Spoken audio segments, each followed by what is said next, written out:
그러면 그게 양심적으로 할 수 있는 게 아니거든. 법을 그렇게 비양심적으로 만들게 되면 세상 사람들이 얼마나 우습게 생각할까. 그 폐지하자고 했는데 아직 폐지가 안 되는데.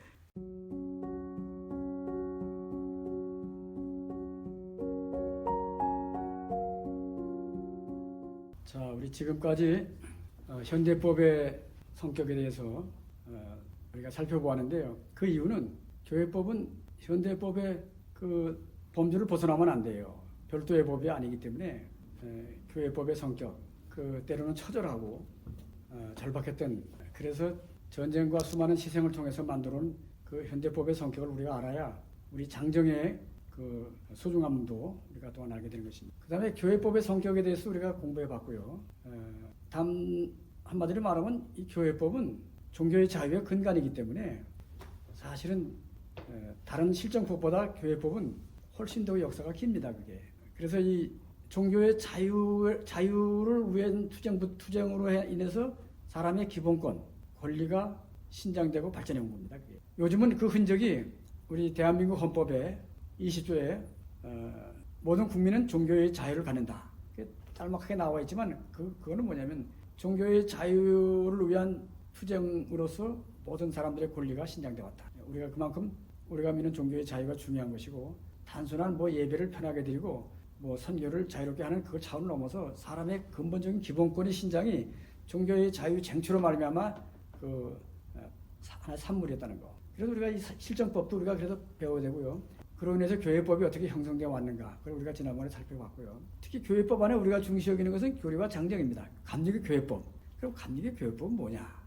그것도 우리가 폭넓은 시야에서 현대법의 하나의 부류로서 또 모든 종교단체를 갖고 있는 종교법의 하나의 또 하나의 비례로서 우리가 감리교의 장정을 이해해야지, 감리교의 장정만 뭐 특별하다든가 뭐 초법적이라든가 그런 잘못된 생각을 버려야 됩니다. 자, 오늘부터는요, 진짜 우리 감리교 장정에 나오는 13편의 그 주제가 있어요. 제1편은 역사와 교리라는 거고요.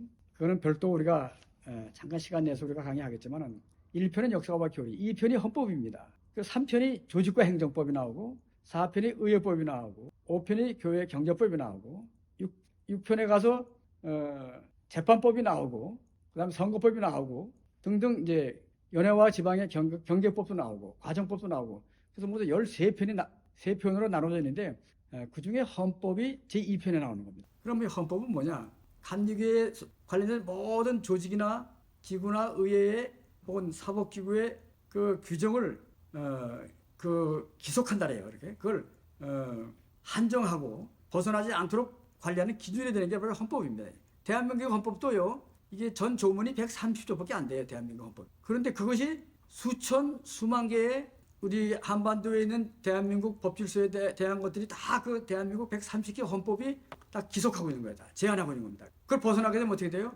의원, 법률, 심사 대상이 되는 겁니다. 이러이러한 법은 헌법에 어디에 어긋난다. 그래서 그 헌법재판소가 그렇게 판결하게 되면은 관련된 규정이 다 그게 무효가 되는 거예요. 이렇게 헌법이 굉장히 그 중요한 겁니다. 130조는 얼마 안 되지만 원리가 있기 때문에요. 마찬가지로 우리 장정 제2편의 헌법도 그런 소중한 위치에 있지만은 사실은 헌법에 장정에 나오는 헌법이 그만한 역할을 하고 있느냐, 많이 부족하고 부실하다는 겁니다. 근데 그걸 제가 천천히 여러분들에게 설명드리고 싶고요.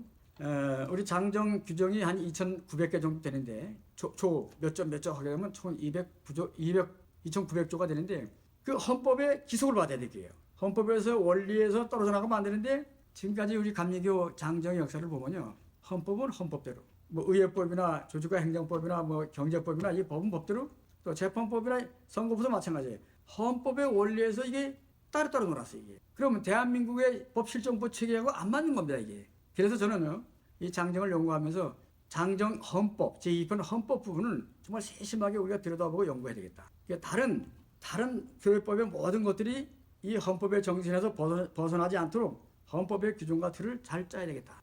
그걸 결론적으로 말씀드리고 싶어요. 자, 그러면 국가 헌법에 대한 대체에 한번 대강의 한번 그 기준을 살펴보도록 할 텐데요. 헌법이 1948년에 제정된 다음에 모두 9차례 개정이 됐습니다. 1987년도 그때 노태우 정부 때 민주화 선언이 되고, 그때 만든 법이 마지막에 제9차 개정 헌법이고요. 그게 지금까지 유지되고 있습니다. 그러나 지금 헌법 개정에 대한 이야기가 국회에서 많이 이제 들먹거리고 있는데 그건 뭐냐면은 아직도 우리가 좀 더 담아야 할 부분이 있다. 그래서 그렇게 헌법 개정을 하자는 건데 가능한 한 헌법 개정을 안 하는 게 좋지만은 9차례 헌법 개정이 된 것은 그래서 헌법이 발전한 겁니다. 9차례. 이것처럼 우리 장정의 헌법도 중요한 원리가 되는 거다. 그럼 그 원리가 과연 우리가 대한민국 헌법에 비교해 보면 그런 원리를 우리가 담고 있느냐가 이게 문제인데, 자 제가 그러기 위해서 먼저 대한민국 헌법의 원칙들을 한번 쭉 나열해 보겠어요. 여러분 강의록이 있으니까는 한번 우리 이게 스크린에 한번 참조해 보시고요.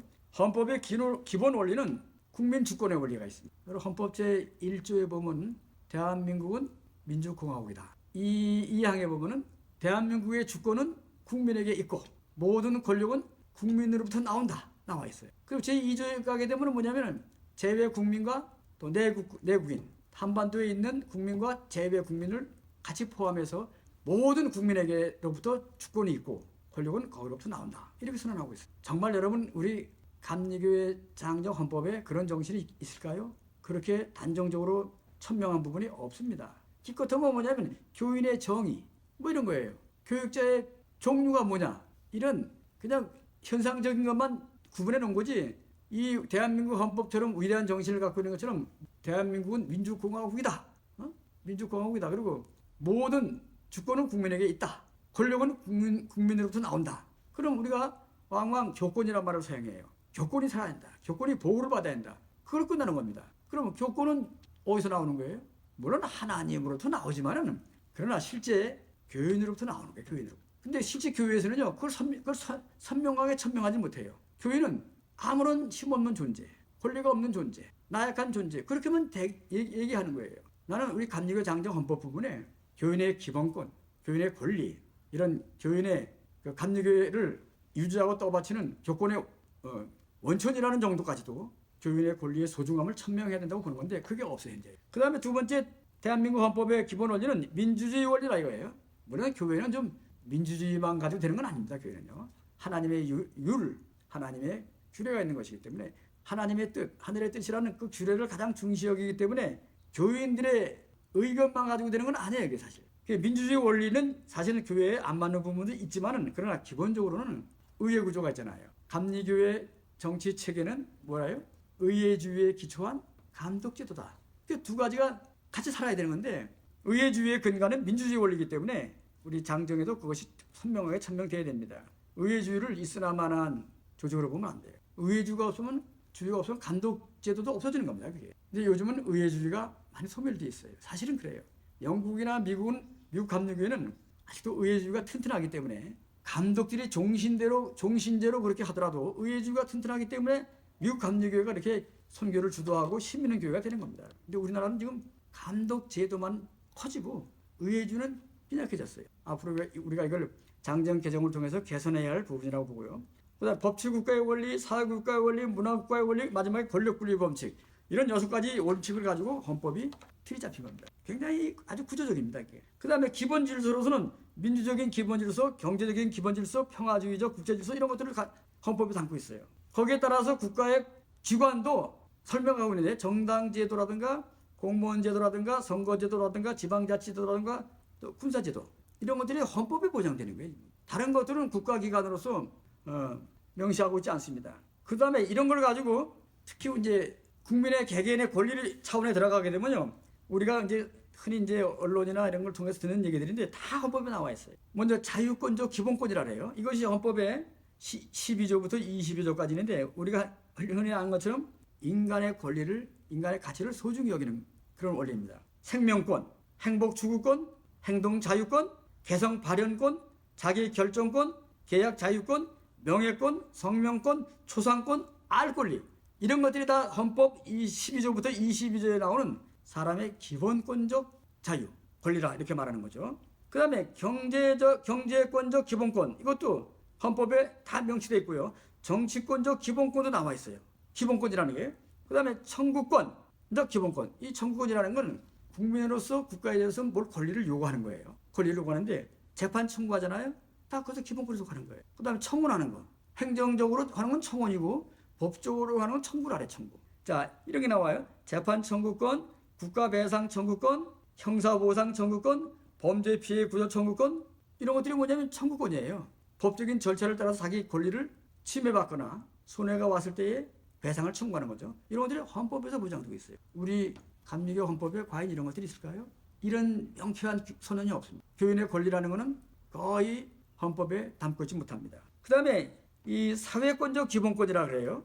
이걸 보면은 헌법에 여러 조문이 있는데 인간다운 생활권, 교육 이수권, 근로권, 환경권, 혼인 가정권, 모성 보호권, 보건권. 이게 다 사회권적 기본권이라 그래요. 가정이나 또 일반 직장이나 이런 등등에서 쾌락하고 쾌적한 생활에서 환경에서 생활할 수 있는 권리, 또 쾌적한 근로 조건을 근로 환경을 해서 일할 수 있는 권리, 이런 것들이 다 사회권적 기본권이라고요.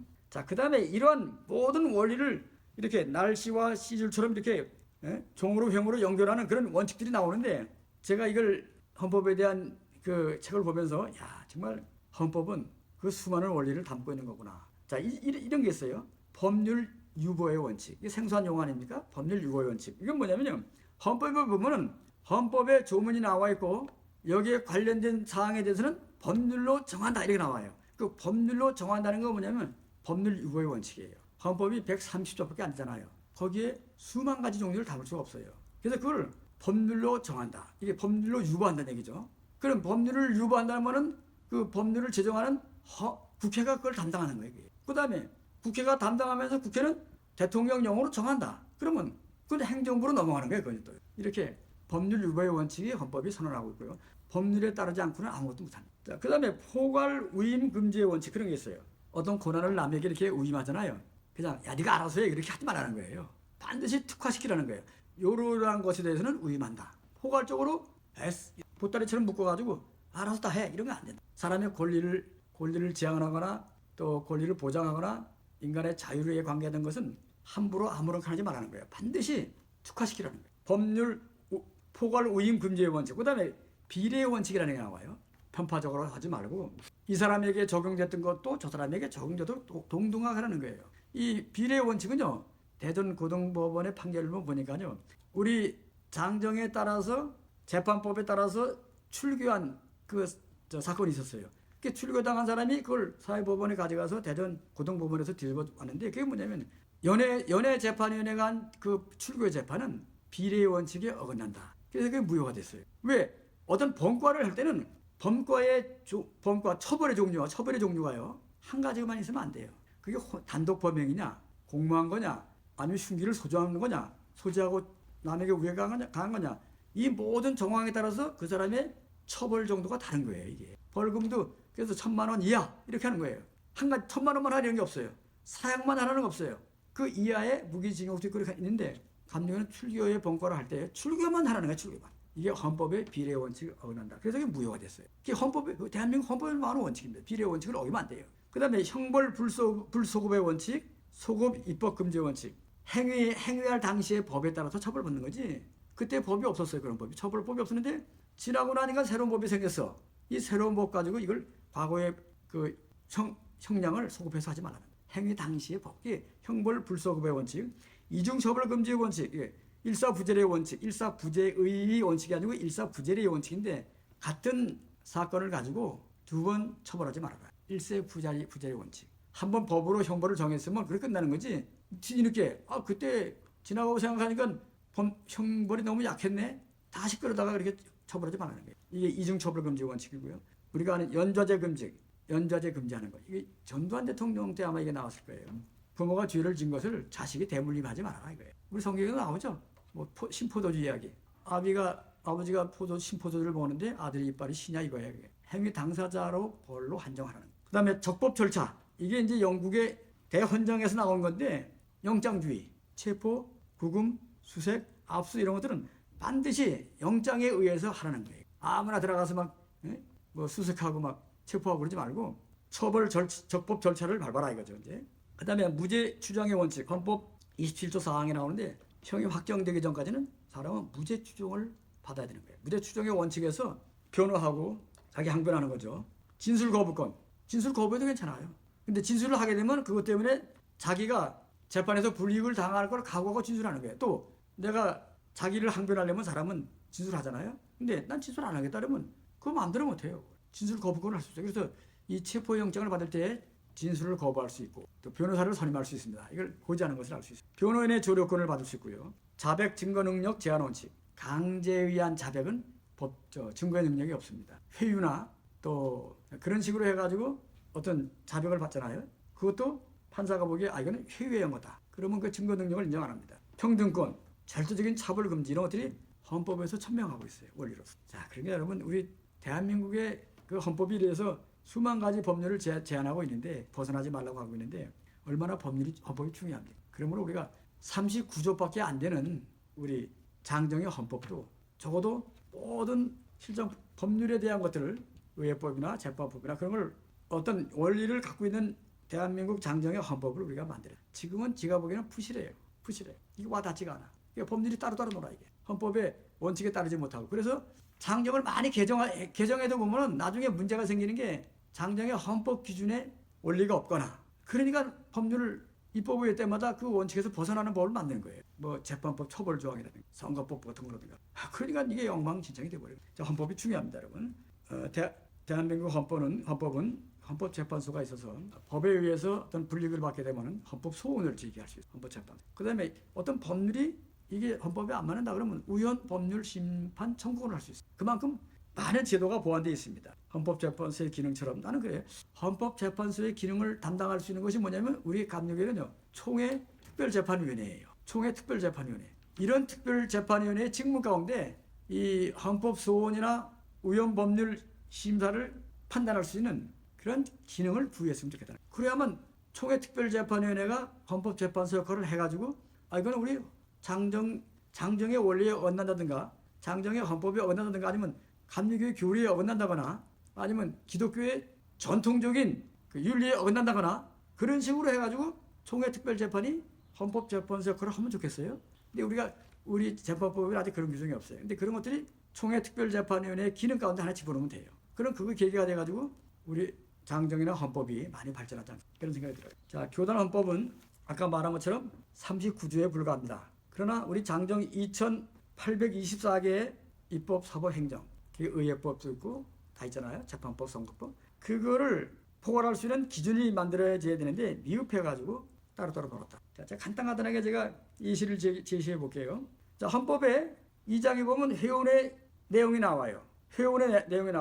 또 의회 부분에 보면은 의회 부분에 해당하는 헌법의 그 설명이 있는데 이게 의회 제도를 다 이렇게 포함하지 못해 이게요. 따로따로 오는 거다 이게. 아까도 잠깐 예시 들었지만은 헌법의 교인의 권리와 의무 그런 것들이 다 보장돼 있어야 그것에 의해서 이게 나올 텐데 조직과 행정법이 그게 없이 따로따로 놀기 때문에 엇박자가 납니다. 자, 그리고 이제 재판 내용도 여러분 재판이 얼마나 중요합니까? 마지막 사람의 권리나 이런 것들을 보장하는 안전책인데 이 재판법이 그런 법의 정신이나 원칙을 담고 있지 못하기 때문에 재판의 중립이나 또 독립성을 담보해내지 못합니다. 이제 재판법. 그래서 이 재판위원회의 조직이나 그 기능이나 이런 데 보면은 이게 자꾸 이렇게 영향을 받게 돼 있어요. 감독의 영향, 감독회장의 영향, 아니면 감사의 영향, 중립성이나 독립성이 담보되지 않았어요. 왜냐하면 재판위원회 구성하는 과정이나 절차가 투명하지 않기 때문에. 그럼 우리가 이제 해결해야 할 부분이고요.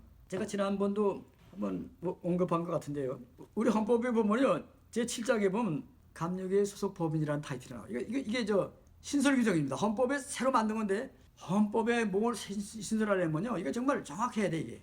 누구든지 그 공감할 거. 근데 2016년도에 전용재 감독회장 시절 때 이 법이 나왔는데 감리교의 소속 법인. 그러면서 뭐 5개 대학교 학교법인 말고도 많은 15개 이상이 되는 고등학교 학교법인을 우리 기독교의 대한감리가 설립한 법이나 그리고 이걸 헌법에 담았어요 이걸. 그리고 조직과 행정법에도 보면은 특례법이라 그래가지고 특례법이라 그랬어요. 특례법이라 그래가지고 그 기독교 대한감리가 설립한 학교법인에는 총회에서 권하는 이사를 과반수 이사를 받아야 한다는 거예요. 받지 않으면 받을 때까지 하라는 거예요. 이걸 어기게 되면은 어떤 페널티가 나온다는 것이 나와요. 그런데 이거 아무런 법적 근거가 없이 헌법에 담았고 법률에 담았어요 이걸요. 그러면 그게 양심적으로 할 수 있는 게 아니거든. 법을 그렇게 비양심적으로 만들게 되면 세상 사람들이 얼마나 우습게 생각할까. 그 폐지하자고 했는데 아직 폐지가 안 되는데 특례법이라는 이름은 아무데나 붙이는 거 아니에요 이게. 상대방이 인정도 안 하고 야 그런 그럼 니들이 설립받고 등기부등본상에 기독교 대한감리가 이 학교를 설립했다고 하는 거, 재산을 출연하고 헌금을 해서 설립했다고 하는 거, 그럼 가져와라 근거를. 장부상에, 등기부상에, 기타 다른 뭐 서류상에 가져와봐라. 없거든요 그게. 근데 무슨 특례법으로 기독교 대한감리가 설립했다 해가지고 우리가 총회에서 보라는 이사를 과반수로 받으라 그럽니까? 얼마나 터무니없어요. 이게 무지에서 친다. 자, 그 다음에 이제 헌법 제10장 보칙 36조니까 거의 다 끝물에 가면은 이런 게 나와요. 정관 및 규정 규칙의 제정과 개정 이렇게 나와요. 근데 이게 기본 틀은 맞아요. 감리교에 속한 모든 기관들은 내부 정관이나 규칙을 만들잖아요. 그럼 입법부의 인준을 받아야 한다 이거예요. 근데 거기에 하나에 아주 애매한 게 있어요. 교회는 뭐냐? 교회에 대한 언급이 없어. 근데 우리는 이걸 보면은 감리교에 속한 모든 기관과 자치단체 그러면은 개체교회도 기관에 들어갈 수 있다고 보는데 난. 근데 그 용어가 없기 때문에 종종 개체교회에서 교회 정관을 만드는데 입법부의 인정을 안 받고 따로따로 별도로 개체교회에서 그 교회법을 사용하는 거예요.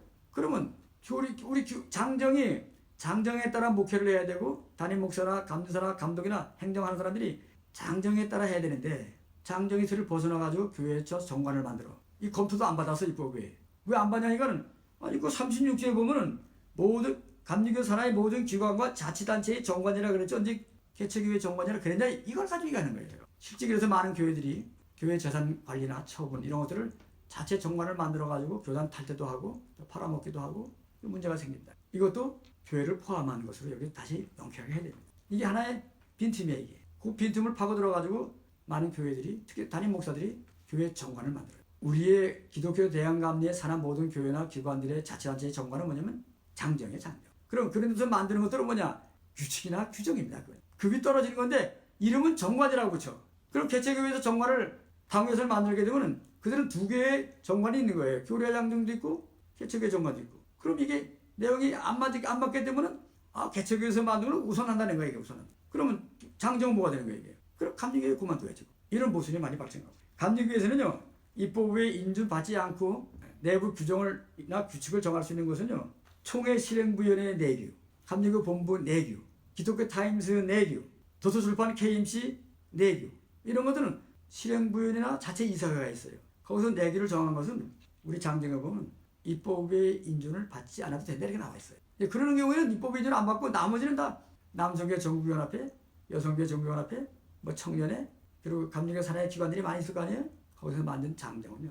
정관은 다 입법부의 인준을 받고 통과돼야 돼요. 10년도 넘었는 것 같은데 남성교회 전국위원합회가 그들의 규정을 개정했어요. 거기 보면 회장 선거에 대한 얘기도 나와요. 근데 개정했으면 입법부가 열리는 해에 상정을 해가지고 인준을 받은 다음에 이걸 적용을 해야 되는데 안 받고 바로 적용해서 남성교회연합회장이 회장 선거를 했어요. 그래서 상대방 쪽에서 그 회장 선거가 잘못됐다. 왜? 입법부에 인준 받지 아니한 남성교회 규정을 가지고 선거를 치르지 않았냐. 그래서 총회특별재판위원회가 그걸 위법하다고 판단했어요. 왜? 인준 안 받고 어떻게 법을 사용할 수 있어요? 만든 것뿐이지 그거는. 그런 판례가 있는 것도 여러분들에게 좀 말씀드리고 싶어요. 아까도 말씀드렸지만은 이 교단 탈퇴 방지하고 교단 탈퇴한다는 것은 교인들이 감리교를 떠난다는 것만이 아니고 그 재산을 다 내놓으라는 거예요. 재산. 그러면 수백억의 재산을요 감리교 유지에서 되게 빠져나가는 겁니다. 이게. 그래서 교단 탈퇴에 대한 이유는 뭐냐면요. 뭐 여러 가지 이유가 있겠죠. 뭐 교리가 안 맞아서 또 무슨 뭐 비유가 틀려서 그러는데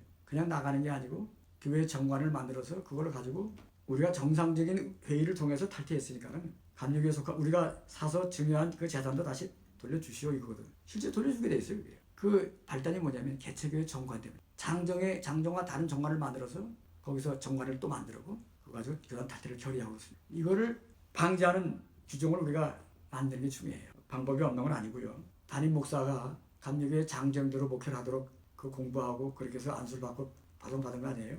또 교리가 장정을 해석하고 모르면은 연에다가 문의하고 그래서 그걸 적용하는 건데 교회 정관을 따로 만들어서 감리교 장정과 모순되게 해가지고 그 모순되는 거를 우선시한다 해가지고 교단 탈퇴를 결의하게 되면 엄청난 손해가 발생하는 겁니다. 사전에 그걸 막아야 돼요. 방법은 많아요. 대개 교회 정관을 어디서 만드는지 아세요? 개체교회에서? 어느 부서에서 만들죠? 임원에서 만들까요? 아니면 구역에서 만들까요? 당회에서 만들까요? 기획위원회에서 만들까요? 아니요, 당회에서 만들어요. 이 당회는 성인 교인들의 합의체 아니에요, 이게? 그 교인 구성원들이 만 20세 넘은 사람들이 모여가지고 당회를 이룬단 말이에요. 안수받은 사람들, 세례받은 사람들. 법원에서는 교인 총회가 모여서 법을 만들면은 그걸 법적 권위를 인정합니다. 과반수 이상이 모여서 만들게 되는 거예요. 또 3분의 2 이상이 찬성하면 그걸 민법상 인정하게 돼 있어요. 그런데 우리 감리교의 당회는 입법 기능이 있어요, 없어요? 없어요. 입법 기능은 입법부에만 있어요. 총회 산하의 입법부에만 있는 겁니다. 근데 입법 기능이 없는 당회를 소집해가지고 담임 목사들이 교회 정관을 만들어서 이게 우리 법이다. 이렇게 교인들에게 주지시키고 그걸 통해서 교단 탈퇴 결의를 하는 겁니다. 그래서 문제가 되는 거예요. 그럼 저는 담임 목사가 당회를 소집해서 교회 정관을 만드는 조짐이 보이면요, 그건 처벌을 해요. 고발을 한다거나 아니면 감독에게 그런 사실을 알려가지고 연회 차원에서 자격심사에 회부한다거나 해서 그걸 막고 처벌해야 됩니다. 그래야만 그런 일이 재현되지 않죠. 아니 감리교가 수십 년 동안 모아놓은 재산을 자기 입맛에 맞는 교인들끼리 짜가지고 교회 정관을 만들고 재산까지 내놓으라 그러고 법원에 소송을 해가지고 그걸 반환받아가지고 감리교를 떠난다는 게 말이 안 되잖아. 자기가 이룬 재산이 아니잖아. 근데 우리가 앉아가지고 그걸 왜 멀뚱멀뚱 쳐다보고 그걸 뺏깁니까? 그걸 엄청난 재산들. 아주 요새 별일 다 일어납니다. 그러니까 감리교 장정 헌법부터 그걸 제대로 제도 장치를 만들어 놨어야 되는 거예요. 나는 이 감리교 장정의 헌법의 미래상이라는 마지막 타이틀이 있는데요. 대한민국 헌법은요, 많은 우여곡절이 있었어요. 근데 제가 이 헌법을 공부하면서 특이한 게 뭐냐면요. 독재자처럼 정권을 유지하고 군사 쿠데타를 통해서 정권을 탈취하고 우리가 보기에 지탄받아야 마땅할 사람들 있잖아요. 이승만 대통령 그러면 잘한 것이 많지만은 또 삼선 개헌하면서 또 4.15 부정선거 나타나고 그것 때문에 하야하게 되는데, 근데 그런 그 독재하는 사람들, 군사 쿠데타한 사람들, 전두환이나 노태우나 이런 사람들이요, 그 사람들이 있을 때의 헌법이 발전했어요. 악법도 있지만은 이 사람의 기본권, 국민의 기본권을 신장하는 법들이 많이 나왔어요. 자, 제가 예를 들어볼까요? 박정희 대통령 인간의 존엄과 가치 조항을 신설했고요. 헌법 개정에 국민투표제를 신설했어요. 전에는 국민투표 가지고 헌법 개정 안 했어요. 그 다음에 이 전두환 대통령 이 12.12 사태를 계기로 제5공화국을 출범시켰는데 전통 문화의 계승 발전 이런 조항이 있었고요. 재외국민보호법, 정당 보조금 지급, 행복 추구권, 연좌제 금지, 아까 말씀드린 것처럼 사생활 비밀 보호, 이런 과거의 어떤 국민들의 권리를 보장하고 신장하는 이런 법들을 많이 만들었더라고요. 소비자 보호법이라는 거. 신통하다. 어떻게 우리가 독재자라 그러는 사람들이 헌법에 인간의 기본권을 신장하는 법을 많이 만들었다는 게 아주 그것을 색다르게 봤어요. 노태우 대통령, 이 군부 출신 대통령 아니에요? 상해 임시정부 법통을 헌법 전문에 실었어요. 평화통일정책 수립하자 했고요. 국군의 정치적 중립조항을 신설했고요. 특히 언론 출판 허가 검열과 집회 결사 허가를 인정하지 않는다. 그러니까 무제한 자유를 준 겁니다. 허가제는 허가제거든요. 허가제를 금지시켰습니다. 정기국회를 100일 연장하게 했고요. 대통령 직선제를 국회 국정감사권 다 그때 부활했습니다. 그런 거 보면 아니 그 총구락질 받는 그런 대통령들이 오히려 헌법에 국민의 기본권을 신장하는 헌법을 개정한 거 보면요, 우리 감리교 장정의 헌법도요 그렇게 만들면 돼요. 고민해가지고 헌법을 잘 만들면요, 장정의 헌법을 만들면 나머지 법들은 그 정신에 따라서 그냥 이어가는 겁니다. 이렇게. 그럼 흔들림이 없잖아요. 이게. 헌법은 함부로 바꾸는 게 아니잖아요. 그 정도로 헌법을 잘 만들어야 되겠다. 지금 헌법, 대한민국 장정의 헌법 가지고는 교류와 장정을 유지할 수 없고 굉장히 허술합니다. 자, 여기까지 하도록 하겠습니다.